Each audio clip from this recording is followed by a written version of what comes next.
দেশের প্রধানমন্ত্রী হতে পারে, আর যোগী হতে পারে, আর রাজ্যের সিএম হতে পারে। সম্মান নেবার চেষ্টা করুন, সম্মান দেবো। আর সম্মান যদি না নিতে চান তাহলে আমরা সবই পারি ইনশাআল্লাহ। আচ্ছা ভাই একটু দোয়া করবেন। আচ্ছা আমি একটা কথা বলি, এই যে আই লাভ মুহাম্মদ সাল্লাল্লাহু আলাইহি সাল্লাম না বললে গোলাম, তাকে বুঝে আসছে। আর দ্বিতীয় নম্বর কথা, এইটাকে আন্দোলনে ঢুকে পড়ে কেউ যদি না হয় তাহলে তুমিও সেই টাকার মতো হয়ে যাবে। তুমি না আসামি পাপি, অর্থাৎ প্রেম করো ঘুষ হারিয়ে নয়। তুমি খুব দামি জিনিস আমাদের ইমান। তাই আমি বলবো আই লাভ, আপনারা বলবেন ইয়া রাসূলুল্লাহ।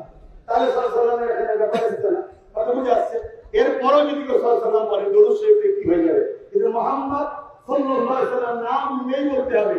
আপনারা সবাই একবার বলুন মুহাম্মদ সাল্লাল্লাহু আলাইহি ওয়াসাল্লাম, আপনারা উচ্চারণ করুন মুহাম্মদ সাল্লাল্লাহু আলাইহি ওয়াসাল্লাম। জ্ঞান করতে কোন নবীর নাম নিলে দুই ঠোঁটে ঠোঁট ঠেকছে, বলুন মুহাম্মদ মুহাম্মদ। আমার নবীর নাম চুমা না দিয়ে পৃথিবীর কেউ নিতে পারবে এমন মায়ের লাল আছে কি দেখাও তো দেখি। মহান স্রষ্টা জানে আমার বন্ধু তোমার পক্ষেও আর দুশ্মনও সবটাকে তোমার নামে চুমা আমি দিয়াবো, তাই তোমার নাম রাখলাম মোহাম্মদ। বলুন মোহাম্মদ মোহাম্মদ আহমদ। যেমন ঠোঁটে ঠোঁটটা লাগিয়ে কেউ উচ্চারণ করতে চুমা দিতেই হবে। তুমি পক্ষে হোক আর বিপক্ষে হোক, মুহাম্মদ রাসূল সবার নেতা, সর্বকালের সর্বশ্রেষ্ঠ শাহ, কোন জাহানের সুলতান। তিনি মানুষ জাতিকে অন্যায় অত্যাচার জুলুম রাজনীতি খুন সন্ত্রাসী থেকে বাঁচাতে এসেছিলেন।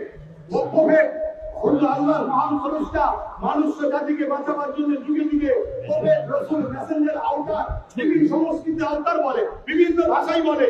মহামনীষীরা এসেছেন, সর্বকালের সর্বশ্রেষ্ঠ মহামানব মহামনীষী রাসূল নবী পয়গম্বর আউটার প্রফেট হযরত মুহাম্মদ সাল্লাল্লাহু আলাইহি ওয়াসাল্লাম। আমি বলবো আই লাভ